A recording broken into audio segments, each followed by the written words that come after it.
Visakha steel plant భూములపై విజయసాయిరెడ్డి కన్నుపడిందని, అందుకే ప్రభుత్వం విశాఖ ఉక్కును ప్రైవేటీకరించేందుకు ప్రయత్నిస్తోందని మాజీ మంత్రి దేవినేని ఉమామహేశ్వరరావు ఆరోపించారు.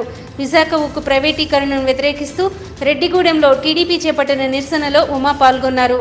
ఆయన మాట్లాడుతూ స్టీల్ ప్లాంట్ భూములు అమ్మేందుకు ప్రభుత్వానికి ఎవరు అధికారం ఇచ్చారని ప్రశ్నించారు. కేంద్ర ప్రభుత్వం నిర్ణయాన్ని వెనక్కి తీసుకోవాలని కోరారు.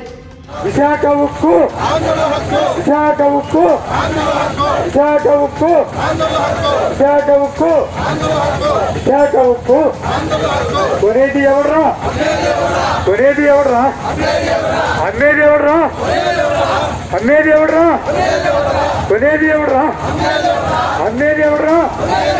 విశాఖ ఉక్కు విశాఖ ఉక్కు ప్రైవేటీకరణను వెంటనే విశాఖ ఉక్కు ప్రైవేటీకరణను వెంటనే విశాఖ ఉక్కు ప్రైవేటీకరణను వెంటనే విశాఖ ఉక్కు ప్రైవేటీకరణను వెంటనే ప్రైవేటీకరణను వెంటనే